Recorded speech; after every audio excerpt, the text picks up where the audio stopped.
तो my dear students, अब हम लोग स्टार्ट करते हैं नेक्स्ट रिएजेंट जो काफ़ी इम्पॉर्टेंट रिड्यूसिंग एजेंट है और ये पावरफुल रिड्यूसिंग एजेंट है।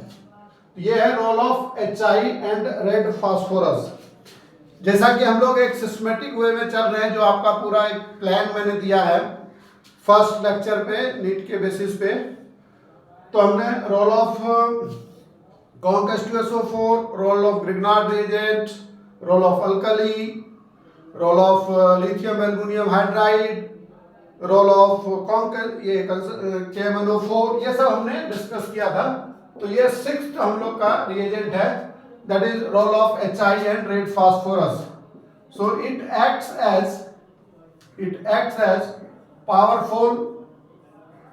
acts as powerful reducing agent। ये क्या करता है? ये पावरफुल रिड्यूसिंग एजेंट की तरह काम करता है एंड इट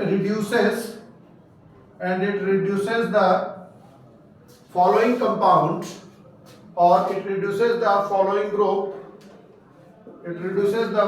group as, मतलब ये किस किस कंपाउंड को रिड्यूस करता है और फाइनल प्रोडक्ट क्या फॉर्म होगा। इसे मान लो फंक्शनल ग्रुप है, ये कार्बोक्सिलिक एसिड है, एल्डिहाइड है, कीटोन ले लो आप, एस्टर ले लो, एसिड एनहाइड्राइड ले लो आप, सिमेट्रिकल या अनसिमेट्रिकल।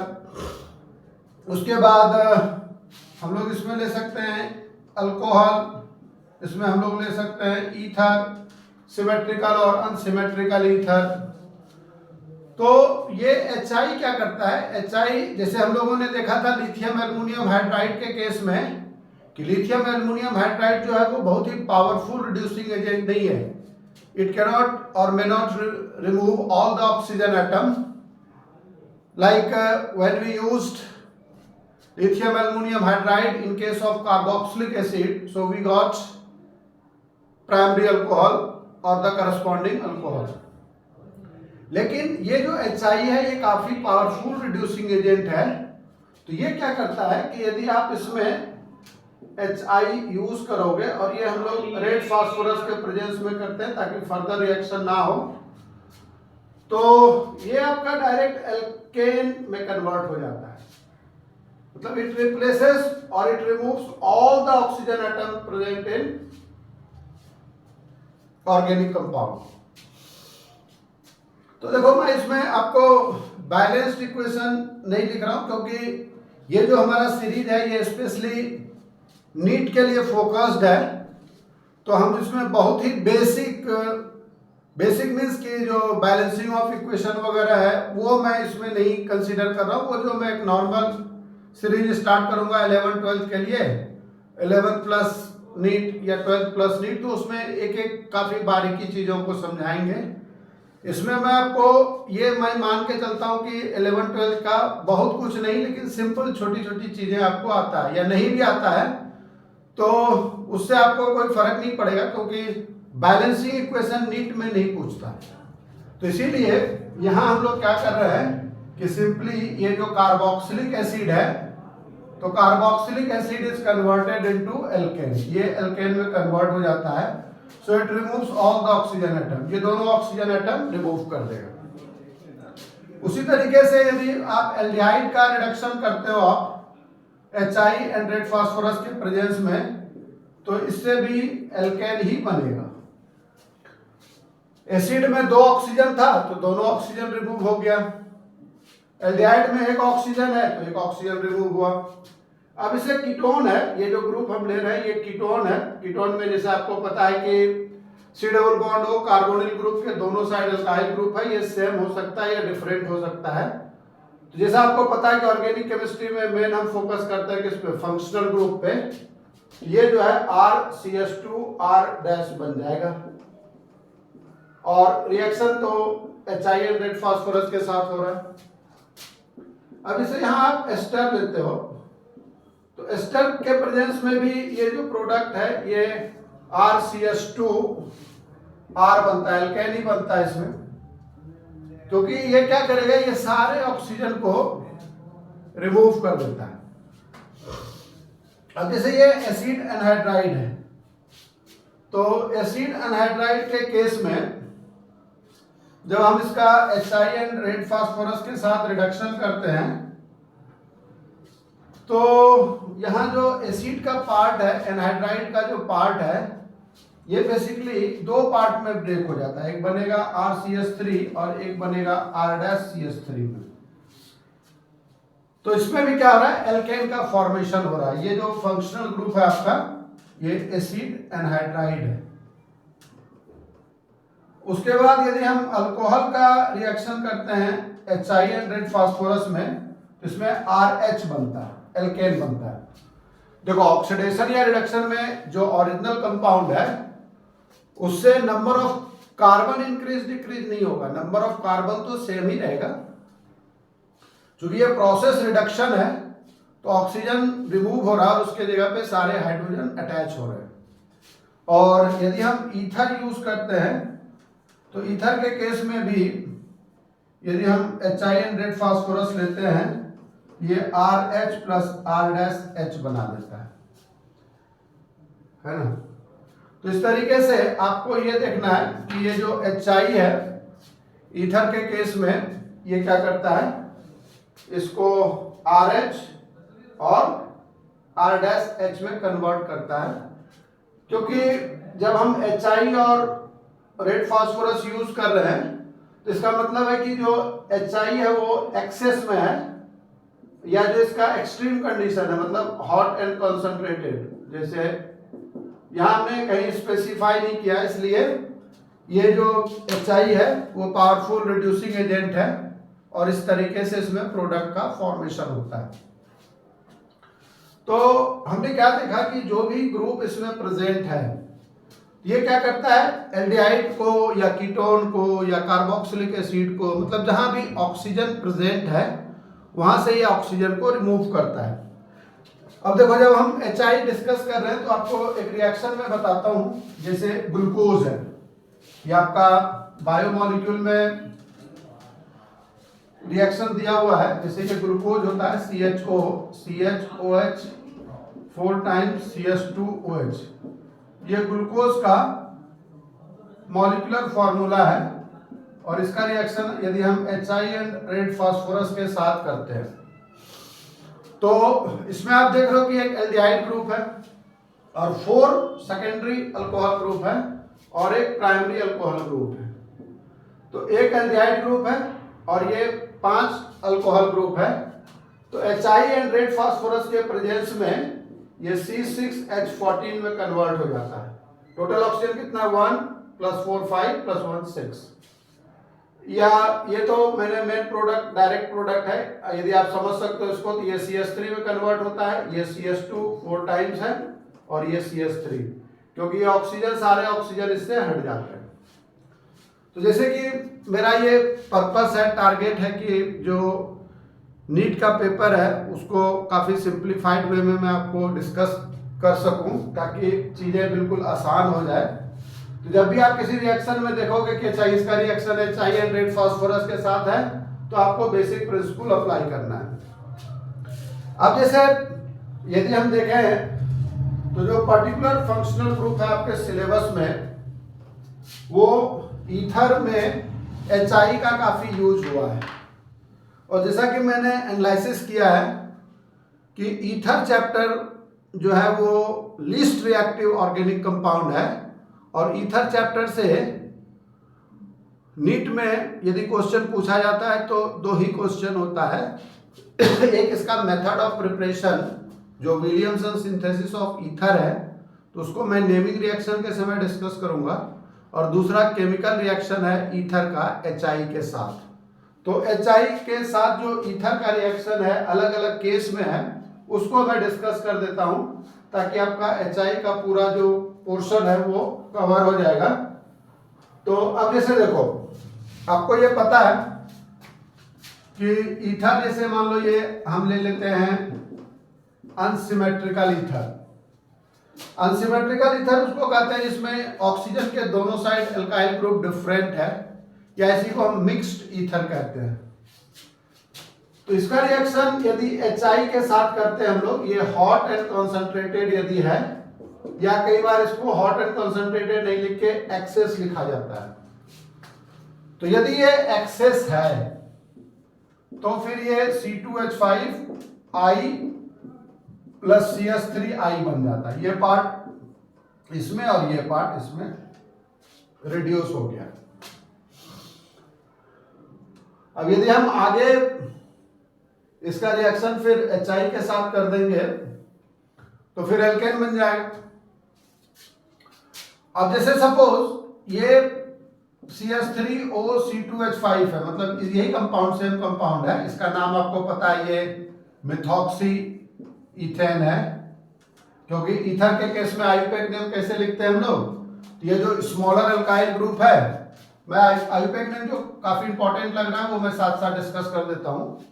जो स्मॉलर अल्काइल ग्रुप है और इसके साथ जो ऑक्सीजन अटैच है, that is called alkoxy group, इसको कहते हैं हम लोग एल्कोक्सी ग्रुप। ये एल्कोक्सी ग्रुप है। इसमें वैलेंसी केवल ये राइट हैंड साइड है, ये लेफ्ट हैंड साइड है, ये कंपाउंड एक ही है। इसका रिएक्शन यदि HI कोल्ड एंड डाइल्यूट के साथ होगा, या कई बार इसमें लिमिटेड लिखा हुआ रहता है प्रॉब्लम में, नीट में आप देखोगे, इसलिए आपको ये कंडीशन जरूर ध्यान देना है कि प्रॉब्लम में क्या दिया हुआ है, हॉट एंड कंसंट्रेटेड है या कोल्ड एंड डाइल्यूट है। तो जो कोल्ड एंड डाइल्यूट है इसका मतलब उसका स्ट्रेंथ जो है वो कम है। तो अब इसमें दो पॉसिबिलिटी है। जैसे मान लो कोई स्टूडेंट कहता है कि सर ये CS3I होगा और ये C2H5OH होगा, और कोई दूसरा ये भी तो कह सकता है ना कि सर ये जो है CS3OH होगा प्लस C2H5I होगा।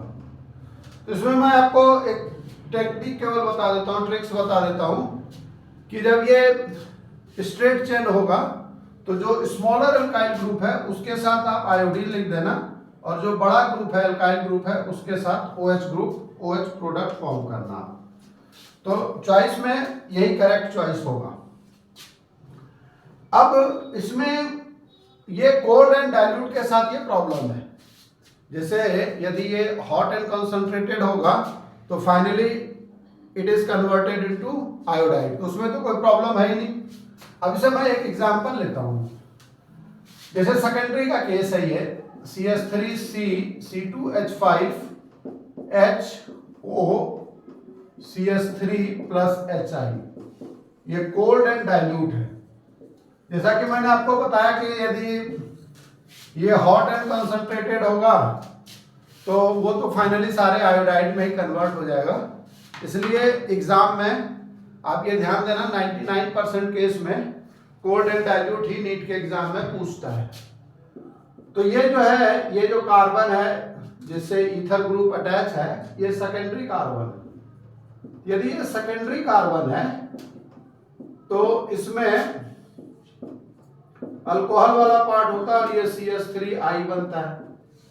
जैसा कि हमने अभी पीछे डिस्कस किया था कि जो छोटा अल्काइल ग्रुप है वो आयोडाइड में चेंज होता है।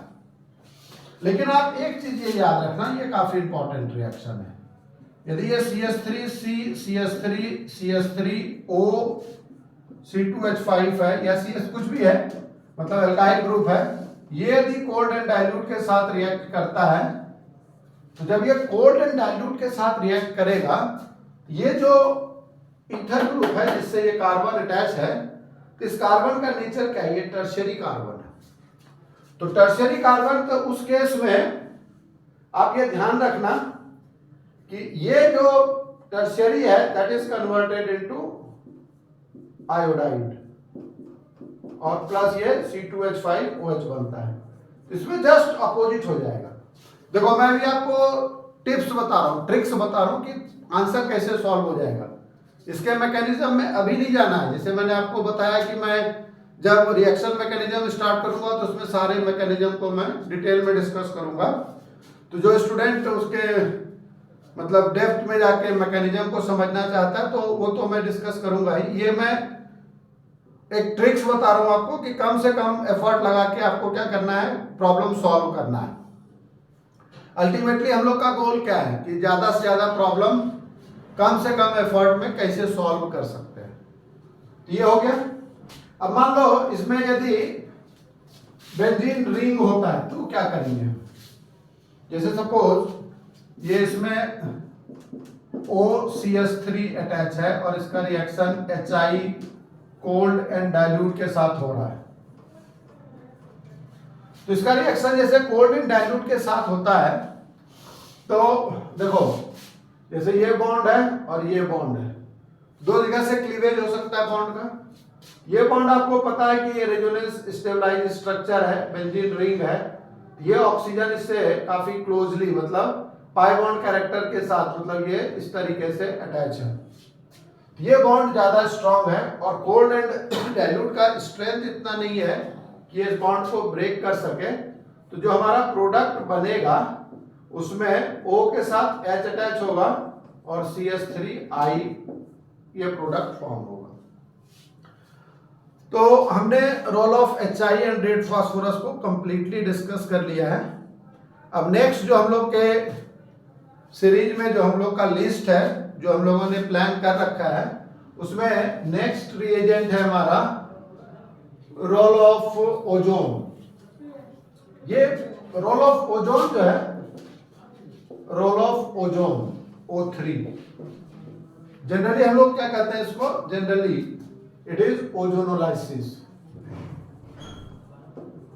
ओजोनोलाइसिस जो है ये काफी इंपॉर्टेंट रिएक्शन है। इंपॉर्टेंट रिएक्शन इसलिए है ओजोनोलाइसिस कि जो प्रॉब्लम होता है ABCD टाइप का तो उसमें जो है इसका यूज होता है। तो रोल ऑफ ओजोन को हम लोग सीखते हैं। पहले मैं आपको जो जनरल प्रोसेस है उससे सिखाऊंगा, फिर शॉर्टकट बता दूंगा, टिप्स बता दूंगा। तो नेक्स्ट है हमारा रोल ऑफ ओजोन। और ओजोन का जो 80% चांस होता है क्वेश्चन पूछने का वो होता है हमारा ओजोनोलाइसिस ऑफ एल्कीन से। Ozonolysis of alkene. तो ओजोनोलाइसिस ऑफ एल्कीन में हम लोग को ये याद रखना है, समझना है इसको कि when alkene reacts with ozone, when alkene reacts with ozone in presence of inert solvent, in presence of inert solvent मतलब non polar solvent like CCl4 CH2 ये सब जो है, when alkene reacts with ozone in presence of inert solvent, first it forms ozonide product. First it forms ozonide product which on hydrolysis with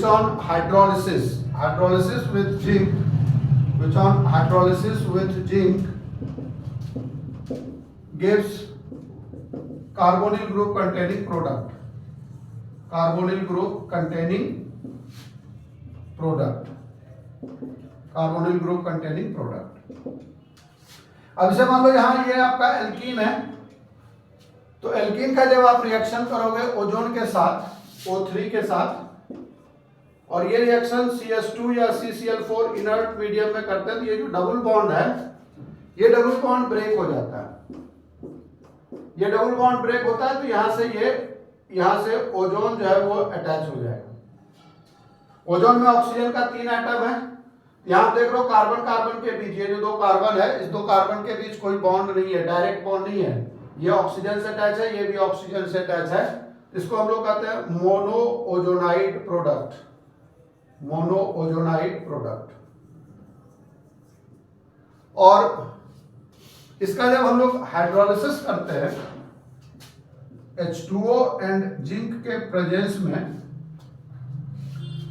तो ये जो जहां original ये double bond था उस साइड से ये यहां से 2 पार्ट में ब्रेक होता है, ये इधर से ऐसे ब्रेक हो रहा है। तो जब ये 2 पार्ट में ब्रेक होता है तो ये C डबल बॉन्ड O हो गया और ये भी C डबल बॉन्ड O हो गया। अब जो ये ऑक्सीजन है ये ऑक्सीजन निकलेगा यहां से, तो ये ऑक्सीजन क्या करता है ये जिंक के साथ, जिंक हम लोग इसीलिए डालते हैं इसमें कि ये ZnO में कन्वर्ट हो जाएगा। देखो थोड़ा सा मैं आपको क्लैरिटी कंसेप्ट को क्लियर करने के लिए मैं ये बताना चाहता हूँ कि यदि इसमें कोई बच्चा बोले, कोई स्टूडेंट बोले कि सर इसमें मैं जिंक नहीं डालूंगा, यदि जिंक नहीं डालेंगे तो क्या होगा?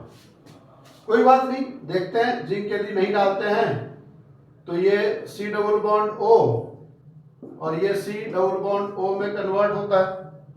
और यदि जिंक नहीं डाले तो ये H2O जो है इस ऑक्सीजन के साथ, जो यहाँ से नेसेंट ऑक्सीजन निकलेगा उसके साथ रिएक्ट करके H2O2 बनाएगा। और आपको पता है ये H2O2 जो है ये काफी पावरफुल, मतलब काफी स्ट्रॉन्ग रिएक्टिव कंपाउंड है। तो यदि हमारा पर्पस था एल्डिहाइड कीटोन बनने का, ये एसिड बन जाता है। तो इसलिए हम चाहते हैं कि जो कंपाउंड एल्डिहाइड कीटोन बने, क्योंकि ये जो ओजोनलाइसिस होता है ये लार्ज स्केल पे, इंडस्ट्रियल स्केल पे इसका यूज किया जाता है एल्डिहाइड कीटोन प्रिपेयर करने के लिए। तो इसीलिए हम लोग इसमें जिंक डाल देते हैं ताकि फर्दर जो है ये जो ऑक्सीजन निकला ये वाटर के साथ रिएक्ट करके H2O2 फॉर्म ना कर सके और जिंक के साथ रिएक्ट करके ये ZnO बना दे। तो अब इसमें नेसेंट ऑक्सीजन बचा ही नहीं, तो इसलिए ये कंपाउंड जो है यहाँ तक रहेगा। ये मैं केवल आपको समझाने के लिए लिख दिया हूँ, इसकी जरूरत हमें यहाँ नहीं है। तो इस तरीके से हमने अभी क्या किया, एक डबल बॉन्ड लिया और उसके बेसिस पे ये प्रोडक्ट बना। अब मान लो सपोज ये तो इसका पूरा प्रोसेस था। अब यदि एग्जाम में हमें दिया हुआ है कि ये कोई एल्कीन है CH3CH double bond C double bond CH double bond C ऐसे, यहां 3 डबल बॉन्ड है। तो 3 डबल बॉन्ड है तो आप देखोगे कि इसमें क्वेश्चन पूछता है कि which of the following product is obtained by ozonolysis of this particular compound. इसका ओजोनलाइसिस हो रहा है, एग्जाम में क्वेश्चन ऐसे दिया हुआ रहेगा HO3 in presence of H2 and zinc. अब यहां मैं आपको ट्रिक्स बता रहा हूं कि आप डायरेक्ट इसका आंसर कैसे लिखोगे, कैसे चेक करोगे। यहां आप लिख लो नोट करके एक पॉइंट कि if alkene is given and we have to find out the original alkene, and if we have to find out the original products, alkene दिया हुआ ना, if alkene is given and we have to find out the final product, that is ozonized product. For that remove all the double bond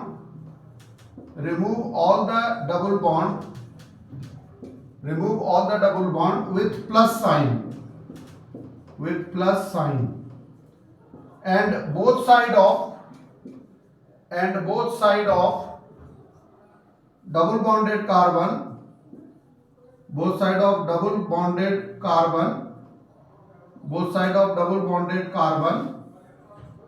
attach it with double bonded oxygen.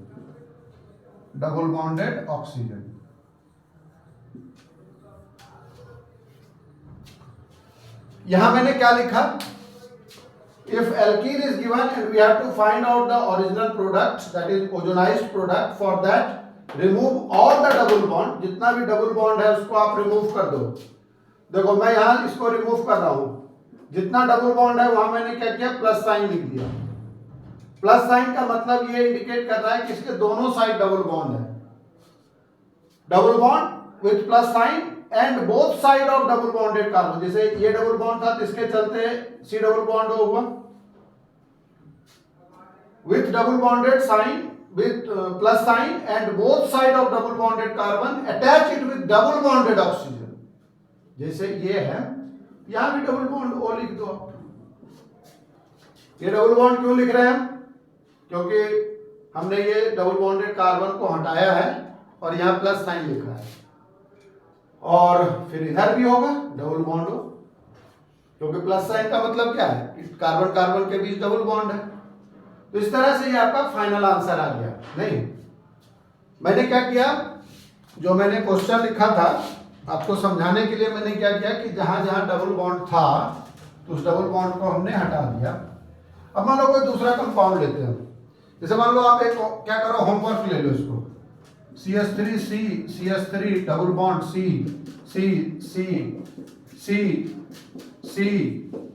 यहाँ C2H5 है। ये अब हमने क्या किया, 3 double bond लिया, alkyl group अलग अलग है। मान लो आप चाहते हो यहाँ 4 ले लो, इससे कोई फर्क नहीं पड़ता। ये आप ट्राई करना इसको सॉल्व करके। दूसरा जैसे हम लोग लेते हैं इसमें बेंजीन रिंग ले लेते हैं, C डबल बॉन्ड C, ये ऐसे है।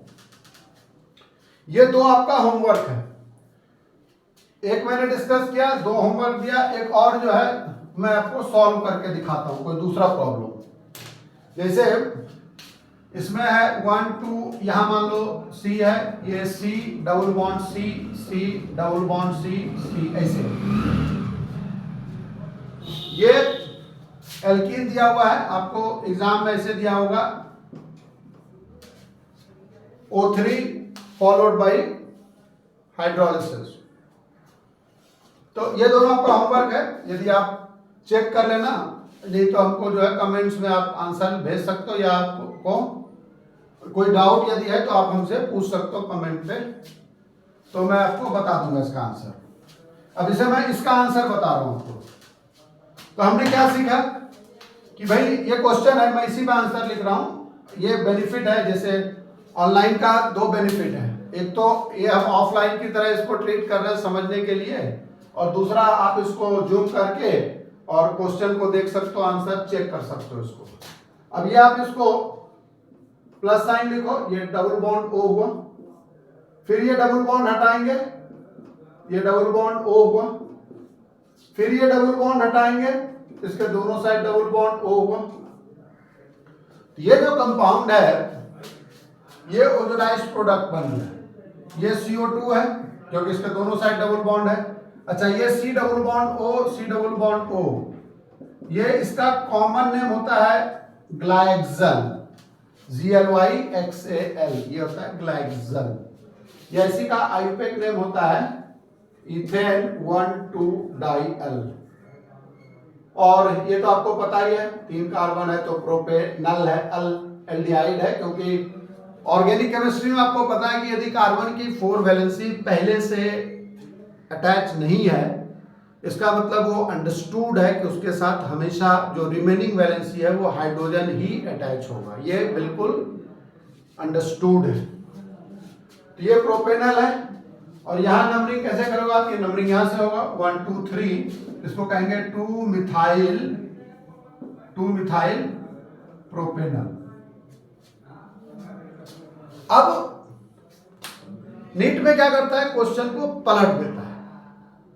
हमने डिस्कस किया कि एल्कीन दिया हुआ है तो इसका ओजोनाइज्ड प्रोडक्ट क्या देगा, एक तो इस तरह का क्वेश्चन पूछता है। दूसरा, ये काफी बार क्वेश्चन रिपीट हुआ है कि आपको दिया हुआ रहेगा कि ओजोनाइज्ड प्रोडक्ट दिया हुआ, you have to find out the original alkene. तो ये जैसे हमने बॉक्स में लिखा था उसी तरीके से यहां दूसरे बॉक्स में आप लिखना है इसको, if ozonised product of an alkene, if ozonised product of an alkene is given, and we have to find out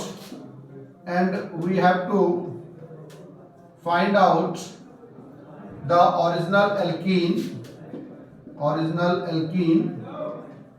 For that remove 2 oxygen of carbonyl group and attach it with double bonded carbon। ये अब हम लोग इसमें क्या करते हैं, just उसके opposite चलते हैं। देखो, थोड़ा सा आपको पेशेंस रखना है, क्योंकि ये मैं बिल्कुल हर एक चीज को इसलिए लिख रहा हूं कि आप इसको फोकस करो कि हम क्लासरूम में, वो फीलिंग आनी चाहिए आपको। जैसे क्या आता है कि चलो बोर्ड पे पहले से लिखा हुआ है, पेंसिल से दिखा दे, उसमें बच्चों को इंटरेस्ट, जैसे बहुत सारे बच्चे जो ऑफलाइन पढ़ते हैं हमसे, तो वो कहते हैं कि सर उस तरह से मतलब बहुत ज़्यादा चीज़ें, मतलब वो फीलिंग नहीं आती, वो इंटरेस्ट नहीं आता। तो ये आपको पता है कि ये पढ़ाई का काम है, ये कोई मूवी या कुछ हम लोग इंटरटेनमेंट का कोई वीडियो नहीं देख रहे हैं जो कि उसको रन कर करके आगे आगे जो है वो विदिन 2-3 मिनट में ख़त्म कर दिए। ये आप डॉक्टर बनने जा रहे हो, तो डॉक्टर बनने जा रहे हो तो आपके पास पेशेंस होना चाहिए। पेशेंस, आप ultimately you will treat the patient. तो ये कमिटमेंट है। 25 लाख बच्चे में से सिलेक्शन जो है 25,000 बच्चों का होगा, तो आपको फोकस्ड रहना है ना। ये मेरा मतलब आपसे ये मेरा सजेशन है कि आप इसको बिल्कुल फोकस्ड होके, ये नहीं कि सर ये क्या लिख दिया आपने, इतना टाइम ले रहे हो। टाइम आप तो पढ़ रहे हो, मैं इतना टाइम डिवोट कर रहा हूँ आपको समझाने के लिए, उस फीलिंग के साथ वो आप उसको रियलाइज करो और ये आपको काफ़ी हेल्प करेगा। जैसे देखो मैंने ये लिख दिया आपको, अब मैं ये क्वेश्चन देता हूँ आपको।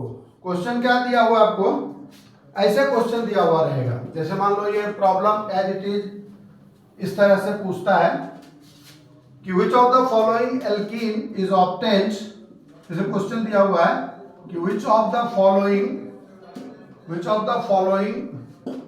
एल्कीन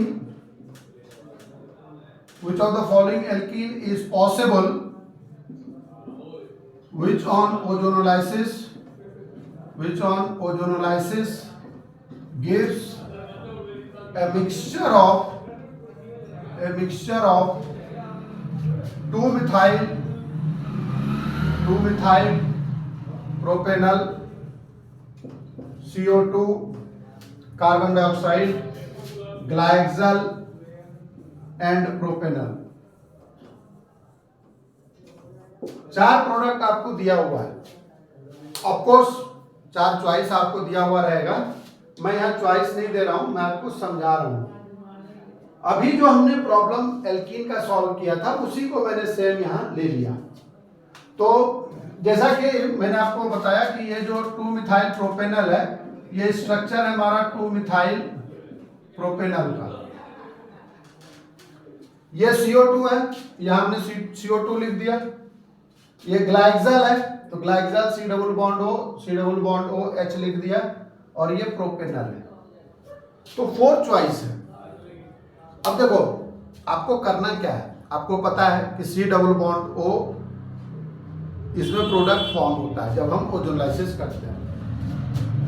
तो एक प्रोडक्ट हमारा CO2 है, तो CO2 के दोनों साइड जो है वो क्या है, डबल बॉन्ड है। तो डबल बॉन्ड है तो इस साइड भी कोई double bonded carbon containing compound होगा। तो हम लोग ग्लाइक्सल इसलिए लेते हैं कि जब 2 साइड किसी कार्बन के या किसी कंपाउंड में, जैसे यहाँ एक कार्बन के 2 साइड ऑक्सीजन है, यहाँ ये 2 कार्बन है और दोनों से एक एक डबल बॉन्डेड ऑक्सीजन है, मतलब कंपाउंड के अंदर तो 2 C डबल बॉन्ड O है ना, तो दोनों ऑक्सीजन हटेगा तभी एल्कीन बनेगा। तो इसीलिए हम लोग क्या करते हैं कि एक साइड हम लोग क्या करते हैं, एक साइड प्रोपेनल लेते हैं, क्योंकि इसमें एक ऑक्सीजन है तो ये ऑक्सीजन इसके साथ हटेगा, और ये दोनों ऑक्सीजन आमने सामने तो ये हटेगा। और यही अरेंजमेंट आपको जो है सीखना है कि कैसे हम लोग इसको अरेंज करेंगे। जैसे यहाँ 2-मिथाइल प्रोपेनल लिए, तो जो जिसमें एक डबल बॉन्ड है उसको हमेशा साइड में रखेंगे, क्योंकि उससे एक ऑक्सीजन रिमूव हो जाएगा ऐसे। तो अब इसका क्या करना है, मैंने क्या बताया कि दोनों ऑक्सीजन को हटा देना है, और जब दोनों ऑक्सीजन को आप हटाओगे तो उस जगह डबल बॉन्ड जोड़ दोगे। ये C, ये 2 ऑक्सीजन हटा, ये डबल बॉन्ड C, ये 2 ऑक्सीजन हटा, डबल बॉन्ड C, ये ऑक्सीजन है, ये दोनों ऑक्सीजन हटा, डबल बॉन्ड C, और फिर ये जो जैसे है वो एज इट इज लिख दिए। अब इसको क्रॉस चेक करने का भी तरीका है कि आपका जो आंसर है वो सही है या नहीं। तो अब यदि आप इसका वापस ओजोनलाइसिस करोगे तो जो क्वेश्चन के अंदर प्रॉब्लम में जो कंपाउंड दिया हुआ है वही मिलेगा आपको। जब एल्कीन दिया हुआ तो हमने क्या देखा था कि जब डबल बॉन्ड है तो वहां प्लस साइन लिख के दोनों साइड O लिखते हैं। फिर ये डबल बॉन्ड है, इसको हटाए दोनों साइड O लिखे। ये डबल बॉन्ड है, इसको हटाए इसके दोनों साइड O लिखे। ये जो है ये आपका आंसर हो गया। एक प्रॉब्लम और देता हूं मैं आपको, उसमें जैसे मान लो दिया हुआ आपको कि after ozonolysis of an alkene, लिखो आप क्वेश्चन लिख लो कि after ozonolysis of an alkene a mixture of acetone, benzophenone and glyoxal, आप एक काम करो एसीटोफिनोन ले लो, acetophenone, a mixture of acetone, acetophenone and glyxal. Glyxal is obtained. Find out the original alkene. So what will be the alkene? You have to find out the original alkene for this alkene, which on ozonolysis gives 3 different products. तो अब देखो आपको ये acetone दिया हुआ है। देखो आपको क्या करना है कि कुछ कॉमन नेम जो है वो फ्रीक्वेंटली यूज होता है। Acetone one of the such compound which is frequently used in NEET exam. तो प्रोपेनोन को ही हम लोग एसीटोन भी कहते हैं। ग्लाइक्सल जैसे मैंने आपको बताया कि इसमें 2 कार्बन होता है ना, इथेन 1,2 डायल इसका आईयूपैक नेम है। और ये है हमारा, एक है एसीटोफिनोन। एसीटोफिनोन मतलब जो बेंजीन रिंग है C+O CH3, ये होता है एसीटोफिनोन। अब इसमें क्या करेंगे हम लोग, इसमें ये ऑक्सीजन रिमूव कर देंगे। ये ऑक्सीजन रिमूव कर देंगे तो ये हो गया CH3 double bond CH double bond C, और ये ऐसे, ये आपका बन गया ओरिजिनल एल्कीन। तो इस तरीके से बहुत सारा प्रॉब्लम जो है वो आप अटेम्प्ट कर सकते हो। 1-2 प्रॉब्लम मैं आपको दे देता हूं, आप लिख लो और इसको अटेम्प्ट करना। और यदि नहीं बनता है तो हमारे कमेंट बॉक्स में आके आंसर पूछ लेना आप, या यदि आपको ये चेक करना है कि आंसर सही है या गलत है तो आंसर लिख के हमें पूछना कि ये सही है या गलत है। जैसे मान लो अब हमने वो बोला क्वेश्चन में कि find out the original alkene, find out the original alkene which on ozonolysis gives following product। जैसे एक प्रॉब्लम लेते हैं हम लोग, उसमें जो क्वेश्चन है आपको दिया हुआ है first number, a mixture of propane 1,3-diol plus propane 1,3-diol plus hexane 3-on plus glyoxal. First ये है। दूसरा क्वेश्चन दिया हुआ आपको, a mixture of butane 2-on plus carbon dioxide plus propanal. तो इस तरीके से 2 क्वेश्चन मैंने दिया आपको, और आपको बताना है ये ओजोनाइज्ड प्रोडक्ट है, इसका एल्कीन क्या होगा। तो हमने ये क्वेश्चन काफी प्रोबेबल क्वेश्चन है, कई बार इसके जब प्रॉब्लम को मिक्स करते हैं हम लोग, दिया होगा कि an organic compound having molecular formula C5H12O alcohol which reacts with concentrated H2SO4 gives alkene B on ozonolysis gives 2 products, one gives positive iodoform test, second also gives positive iodoform test। 5 carbon है, दोनों compound positive iodoform test दे रहा है, तो 3 और 2 5 का combination होगा, तो एक जो है वो इथेनॉल होगा, दूसरा प्रोपेनोन होगा। तो मतलब क्लियरिटी यदि कंसेप्ट का रिएजेंट के रोल को आप पहचानते हो तो किसी भी क्वेश्चन को आप सॉल्व कर सकते हो। उसी के लिए मैं ये मेथड सिखा रहा हूं आपको। अब नेक्स्ट है इसमें ozonolysis of alkyne. Second one is ozonolysis of alkyne. तो जब एल्काइन का ओजोनोलाइसिस करते हैं हम लोग, तो ये C+C है, इसका रिएक्शन ओजोन के साथ करते हैं। तो एल्कीन में ये बॉन्ड हट जाता था, क्योंकि यहाँ बॉन्ड जो है ये ट्रिपल बॉन्ड है। तो ट्रिपल बॉन्ड के केस में क्या करते हैं हम लोग कि यहाँ एक बॉन्ड कार्बन कार्बन के बीच एग्जिस्ट करता है और फिर इसका हाइड्रोलिसिस करते हैं। जब इसका हाइड्रोलिसिस करते हैं तो पहले ये C double bond O plus H2O2 बनता है, और इसमें हम लोग जिंक नहीं डालते हैं क्योंकि ये डाइकार्बोनिल प्रोडक्ट बन रहा है। तो H2O2 फिर क्या करेगा, इस बॉन्ड को ब्रेक कर देगा, ये प्रोडक्ट एसिड बन जाता है। Final product is C double bond O OH। इस तरीके से फॉर्मेशन होगा। अब मैं यहाँ दूसरा इसी में लिख देता हूँ आपको कि ये C2H5 है, ये CS3 है, ये C2H5 बॉन्ड रह जाएगा, ये CS3 रह जाएगा।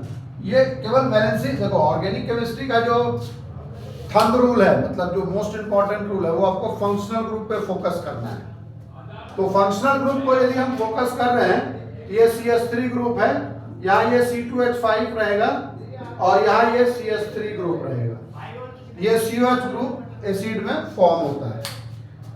अब सपोज मान लो किसी भी तरीके का एल्कीन दिया हुआ है, तो आप उसमें बता सकते हो कि उसका ओजोनाइज्ड प्रोडक्ट क्या होगा। एल्काइन है, जैसे suppose CH3 C C2H5 CHC triple bond CH है। तो हम लोगों ने डिस्कस किया था कि भाई ये क्या करेगा, इसको C double bond O OH में, और ये एक कार्बन वाला एसिड बना देगा। ये एक कार्बन वाला एसिड है, ये क्या होता है, ये ब्रेक हो जाता है, मतलब ये एसिड बनता है, फिर ये CO2 में ब्रेक हो जाएगा। ये डिपेंड करता है चॉइस के ऊपर, उसके अकॉर्डिंगली आपको आंसर लिखना है। चलो मैं आपको एक और इंपॉर्टेंट ओजोनाइसिस बताता हूं, बेंजीन का। जब बेंजीन का हम लोग ओजोनाइसिस करते हैं, मैं 2 मिनट आप लोग का टाइम लूंगा। अब जैसे बहुत सारे स्टूडेंट जो है वो नीट के लिए भी अपियर हो रहा है, और CUET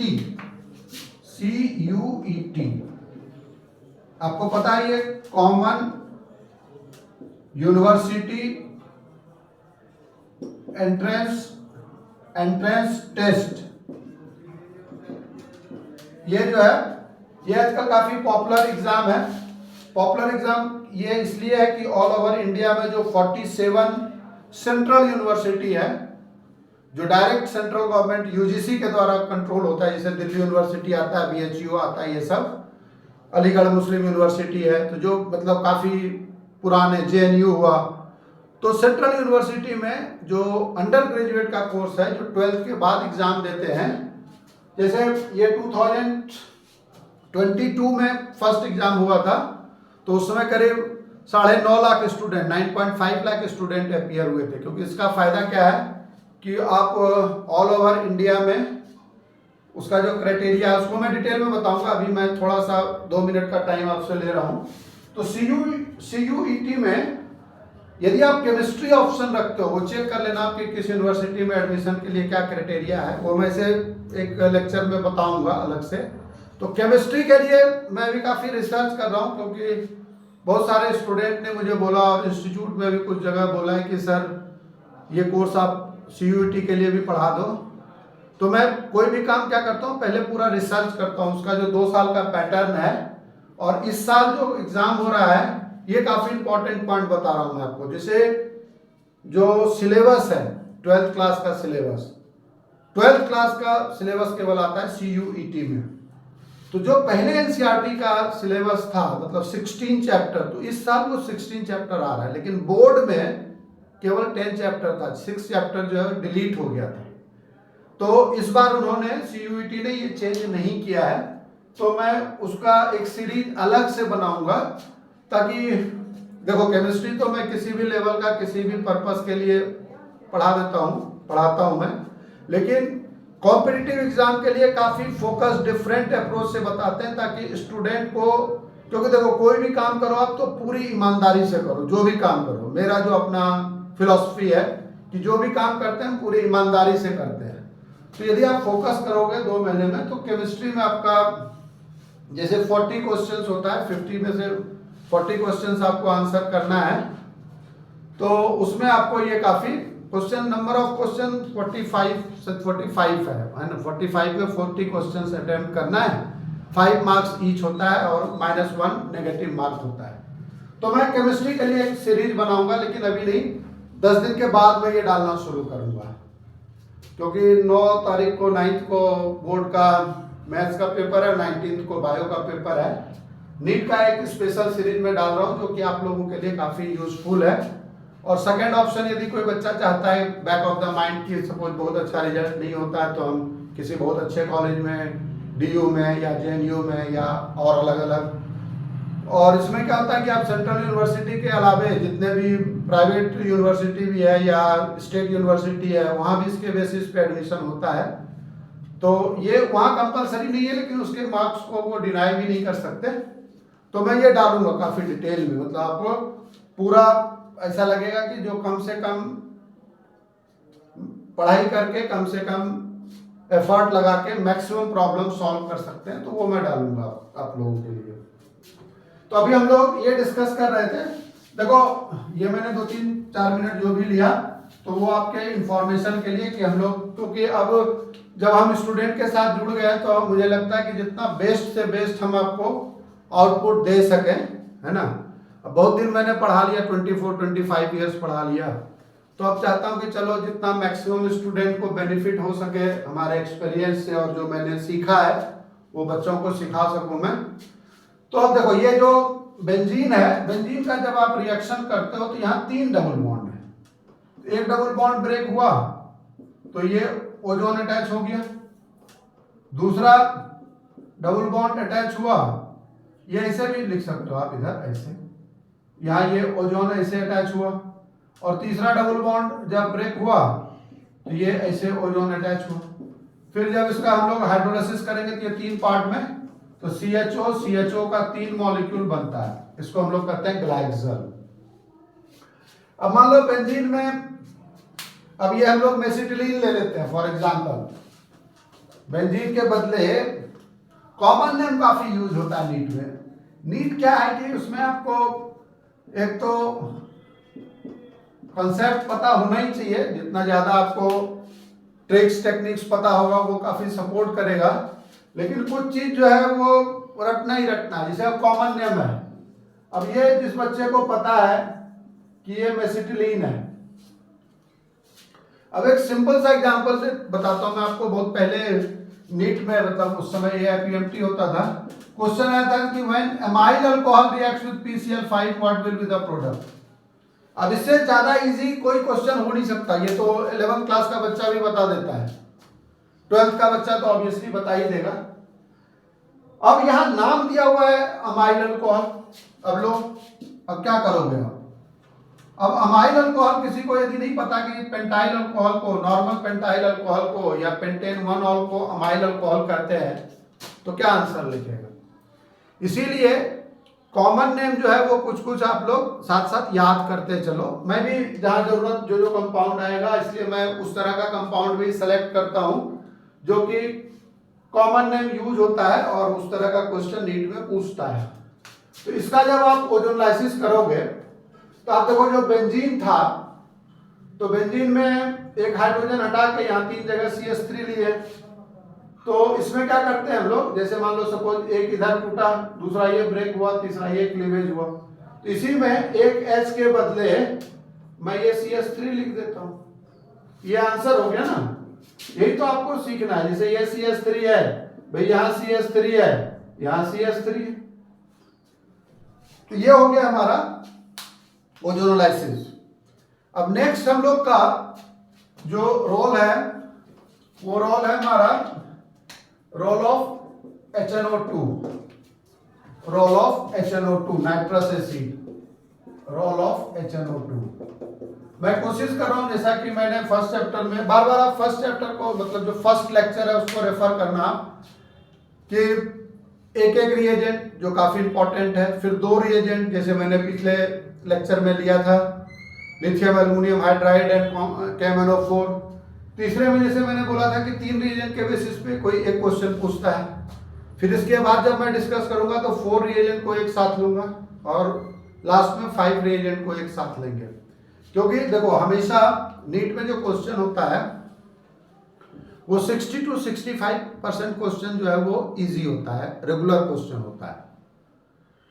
20 to 25% क्वेश्चन जो होता है, 20% वो जो है वो कंसेप्ट बेस्ड होता है और उसी पे सिलेक्शन बेस्ड है।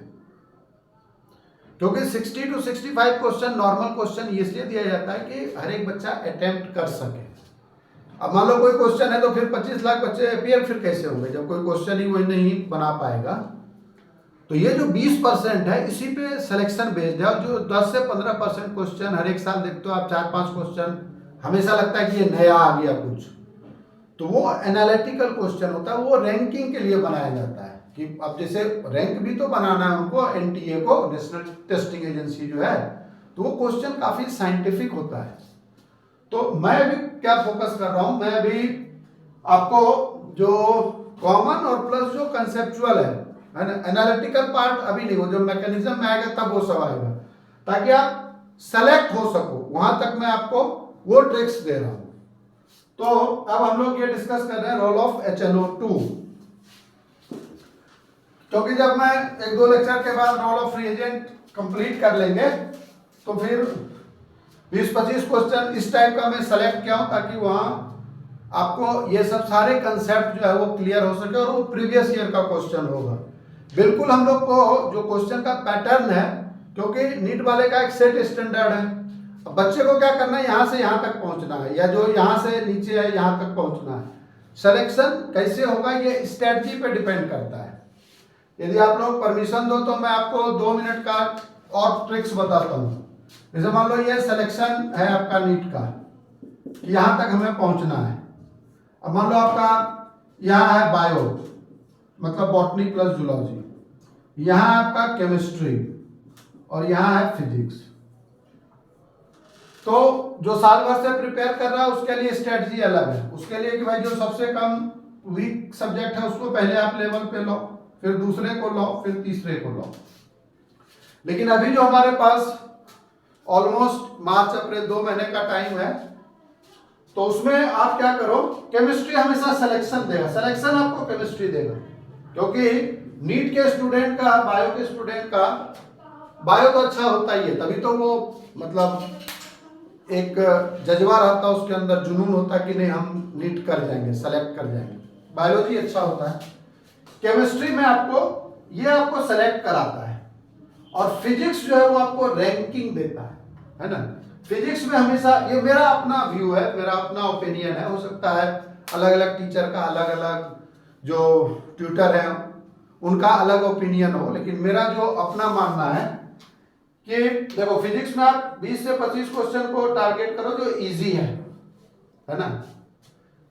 केमिस्ट्री में आप टारगेट करो 40 तो टारगेट करना पड़ेगा, और बायो में 82 से 85 मान के चलो आप, तो ये आपको 25 तो मिनिमम चाहिए ही चाहिए। और इसमें क्योंकि 20 क्वेश्चन है ना, तो इसमें फिर धीरे धीरे आप अपने आप को इम्प्रूव करो, क्योंकि जनरली ये चूंकि मैथमेटिकल पार्ट है तो उसमें नेचुरली है कि बायो का स्टूडेंट मैथमेटिक्स तो पढ़ नहीं रहा है, और फिजिक्स में मैथमेटिक्स का लैंग्वेज चलता है, मतलब मैथमेटिक्स का एप्लीकेशन है, तो इस जो मैथमेटिकल पार्ट ज़्यादा है उसको हम लोग बाद में बच्चों को कवर करना चाहिए।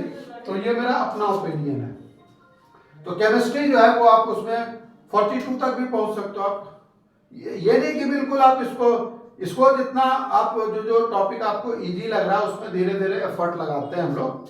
तो ये 30 मान के चलो, 30 से प्लस तो होना चाहिए, 30 प्लस, तो फिर आप धीरे धीरे जो है अपने गोल के नजदीक पहुंचोगे आप। ऐसे तो बहुत अच्छी बात है कि यदि हम जितना मैक्सिमम से मैक्सिमम क्वेश्चन कर सकें। तो नेक्स्ट है हमारा रोल ऑफ HNO2। HNO2 का क्या काम है, HNO2 भी पूछता ही है किसी ना किसी फॉर्म में, हर एक साल नहीं लेकिन अल्टरनेट ईयर में या क्वेश्चन इससे रिलेट जरूर रहता है। तो पहला काम है कि when primary amine reacts with HNO2, primary amine reacts with HNO2 it forms primary alcohol, और साथ साथ इससे नाइट्रोजन निकलता है प्लस H2O।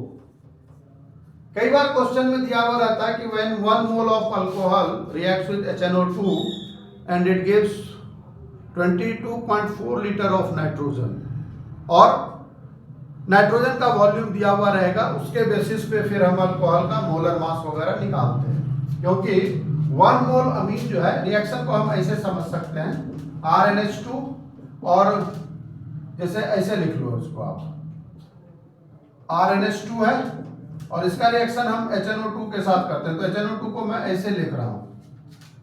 हम लोग लिख सकते हैं HNO2 को HONO। भाई मैं ऐसा इसलिए लिख रहा हूं ताकि आपको ये समझने में आसानी हो कि प्रोडक्ट बनता कैसे है। ये प्रोडक्ट बनेगा ROH plus N2 plus H2। जो भी आप रिएक्शन लेते हो, जैसे ये C2H5 NH2 है, और कई बार HNO2 लिखा हुआ नहीं रहेगा, यहाँ लिखा हुआ रहेगा NaNO2 HCl 0 to 5 degree Celsius temperature. तो उस समय बच्चे अब एग्जामिनेशन हॉल में कहते हैं कि सर ये तो मैंने पढ़ा ही नहीं रिएक्शन, NaNO2 HCl के साथ होगा प्राइमरी अमीन का, HNO2 के साथ तो मैंने पढ़ा था। बेसिकली HNO2 के बारे में इंफॉर्मेशन आपको जानना है कि HNO2 जो होता है, HNO2 is highly unstable acid. ये हाईली अनस्टेबल एसिड है और ये it easily oxidises into HNO3 even at room temperature. कोई रिएक्शन नहीं भी करते हैं, इसलिए लैब में इसको स्टोर करके नहीं रखा जाता।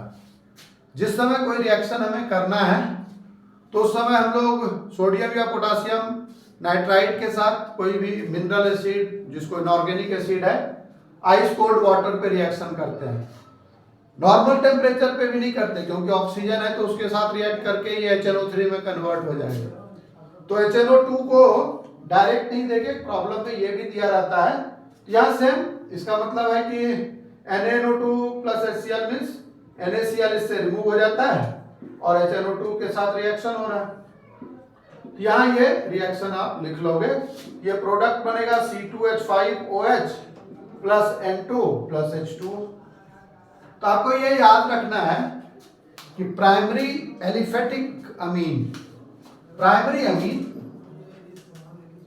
अमीन gives primary alcohol. Primary amine क्या करता है? प्राइमरी अल्कोहल देता है। अब थोड़ा सा ये आप ध्यान में रखना, ये बच्चे कई बार कंफ्यूज कर जाते हैं या जल्दीबाजी में जानते हुए भी वो गलत कर लेते हैं। मेरा यही काम है बताना आपको कि आप कहाँ मिस्टेक करते हो, कहाँ जनरली आप एग्जामिनेशन में जो है कंफ्यूज करते हो। जैसे यहाँ दिया हुआ आपको NaNO2 HCl 0 to 5 degree Celsius, यहाँ बच्चे क्या करते हैं OH लिख के चले आते हैं। ये फिनॉल नहीं बनता। क्यों नहीं बनता फिनॉल? क्योंकि ये जो रेजोनेंस स्टेबलाइज स्ट्रक्चर है, ये बॉन्ड काफी स्ट्रॉन्ग बॉन्ड है। इसीलिए आपको ये याद रखना है कि इसका रिएक्शन जब हम लोग NaNO2 HCl के साथ 0 to 5 डिग्री सेल्सियस पे करते हैं, यहाँ ये N2Cl बनता है। इसको हम लोग कहते हैं benzene diazonium chloride. It is called benzene diazonium chloride. ये डाईएजोटाइजेशन कहलाता है। इसमें क्या होता है? एजो कंपाउंड का फॉर्मेशन हो रहा है।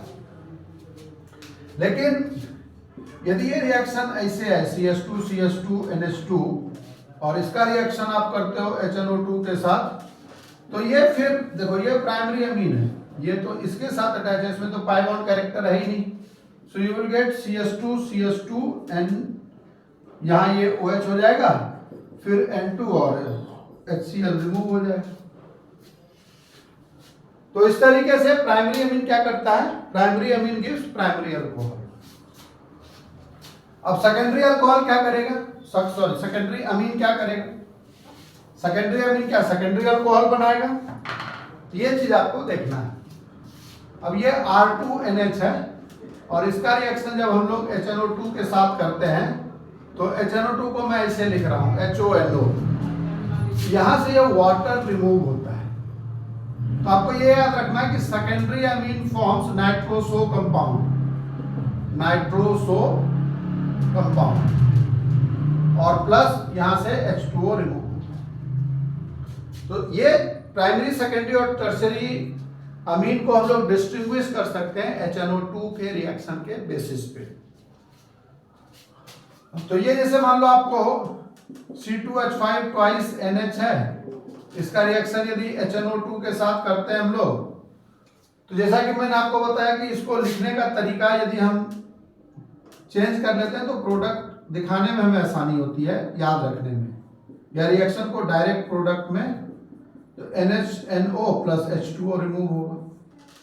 ये कंपाउंड क्या है? ये नाइट्रोसो कंपाउंड है। अब टर्शियरी अमीन क्या करेगा? टर्शियरी अमीन का जब रिएक्शन करते हैं हम लोग, तो टर्शियरी अमीन का रिएक्शन जब करेंगे तो R3N जब HNO2 के साथ रिएक्ट करता है, यहां देखो ये बेसिक है, अमीन क्या है? बेसिक है। स्ट्रॉन्ग है या वीक है वो बात की बात है, लेकिन ये बेसिक है। और HNO2 क्या है? ये एसिड है, वीक एसिड है। अब इसमें कोई हाइड्रोजन नहीं है, रिप्लेसेबल हाइड्रोजन है ही नहीं, तो उस केस में क्या करता है? एसिड बेस रिएक्शन होता है, R3N है ना, और ये H प्लस और ये NO2 माइनस, ये नाइट्रो सॉल्ट बनाता है, नाइट्रो सॉल्ट। ये आपको एक जगह इस तरीके से मैं शॉर्ट में बता देता हूं, एक जगह कि भाई ये जब प्राइमरी अमीन है RNH2, जब ये सेकेंडरी अमीन है और जब टर्शियरी अमीन है, तो इसका रिएक्शन जब HNO2 से करते हैं तीनों का, तो HNO2 से रिएक्शन करेंगे तो primary amine gives primary alcohol. Primary amine क्या करेगा? प्राइमरी अल्कोहल देगा। सेकेंडरी अल्कोहल जो है नाइट्रोसो कंपाउंड बनाता है, और टर्शियरी जो है वो सॉल्ट बना देगा। ये चीज आपको याद रखना है। HNO2 का मेन फंक्शन ये है। अब जैसे दूसरा काम क्या है HNO2 का?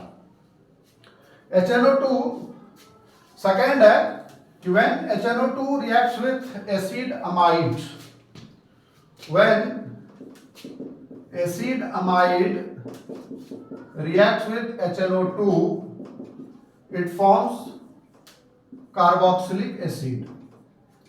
ये क्या करता है? ये कार्बोक्सिलिक एसिड बनाता है। अब रिएक्शन कैसे होगा वो समझना है आपको। अब ये HNO2 है, यहां से ये बॉन्ड टूटता है ऐसे, ONOH। जैसा कि मैंने आपको बताया कि HNO2 जो है, HNO2 एसिड है नहीं भाई, ये एसिड है, तो आपको पता है कि इसकी बेसिसिटी कितनी है? बेसिसिटी 1 है।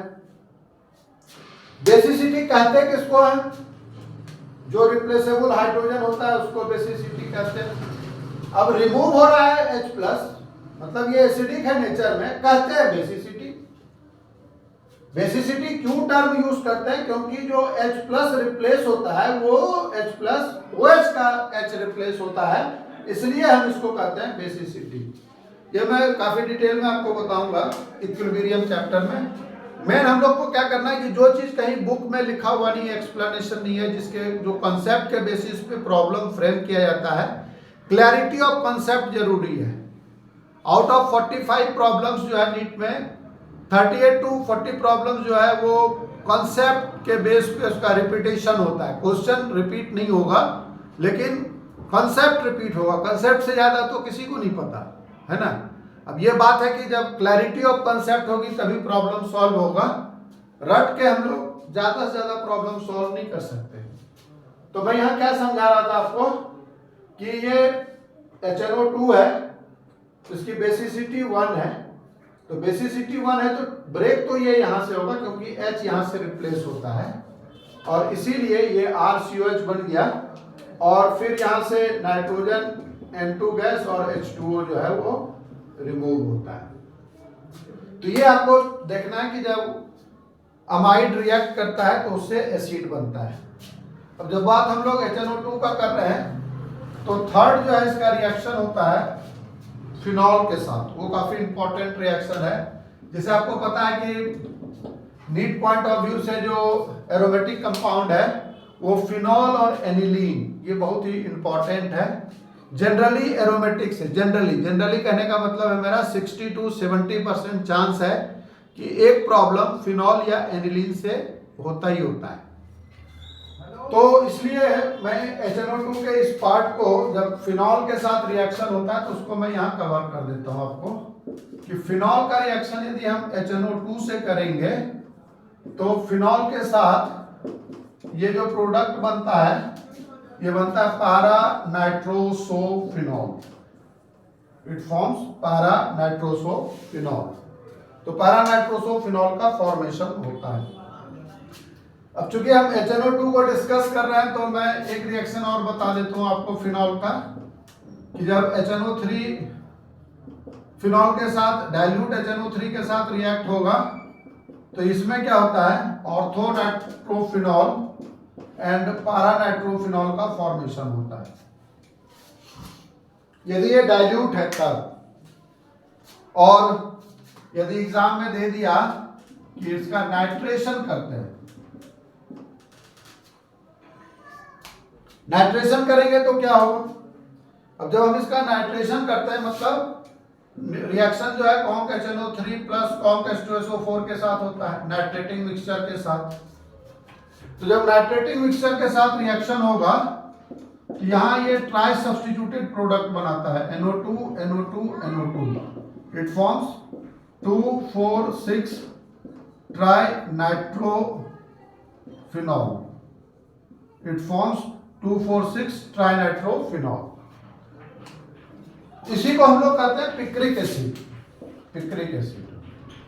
तो हम लोग कोशिश करते हैं कि जो कॉन्सेप्ट से रिलेटेड टॉपिक है जब उसको एक जगह समझ रहे हैं तो उसको हम लोग एक जगह डिस्कस कर लें। तो इस तरीके से ये पूरे ऑर्गेनिक केमिस्ट्री में HNO2 का फंक्शन होता है, HNO2 का काम होता है। तो आप लोग मेरे चैनल को जिसका नाम study with MK Singh sir है उसको आप सब्सक्राइब जरूर कर लेना। मैं कई बार भूल भी जाता हूं क्योंकि मुझे ये पता है कि आप लोगों को ये काफ़ी इफेक्टिव वीडियो लगता है। मतलब ये जो लेक्चर सीरीज में स्टार्ट किया हूँ काफ़ी एफर्ट में लगा रहा हूँ। मेरा अल्टीमेट गोल ये भी है कि चलो अब बहुत दिन पढ़ा लिया तो जितना ज़्यादा से ज़्यादा ये जो सोशल मीडिया के एज में जो बहुत दूर स्टूडेंट बैठा हुआ है जिनके पास वो सब सारी फैसिलिटी नहीं है तो उनको काफ़ी फ़ायदा हो। तो आप इसको सब्सक्राइब जरूर करना ताकि आपको नोटिफिकेशन मिल जाए। मैं अब तो कोशिश कर रहा हूँ डेली वीडियो डालने का क्योंकि नीट का एग्ज़ाम जो है वो पास आ रहा है तो इसलिए। और ये सालों साल तक इसको देखोगे आप, जो बच्चे फ्यूचर में भी आएंगे तो उनको बहुत फ़ायदा होगा इससे। तो आप सब्सक्राइब जरूर करना और अपने फ्रेंड को शेयर करना। और यदि आपको लगता है कि कोई आप कुछ प्रॉब्लम पूछना चाहते हो हमसे या जो बाय चांस किसी कारण से इसमें डिस्कस नहीं हो पा रहा है या कोई प्रॉब्लम आपसे सॉल्व नहीं होता है तो कमेंट बॉक्स में आप देना, मैं कोशिश करूंगा और मैं जरूर उसको सॉल्व करूंगा। So see you in the next lecture जो हम रिएजेंट के सीरीज को कर रहे हैं, फिर हम मैकेनिज्म को भी करेंगे। मतलब पूरा सीरीज देंगे, इसमें कोई भी चीज एक भी पॉइंट नहीं छूटेगा, ये मेरा प्रॉमिस है आप लोगों से। So see you in the next class. Thank you.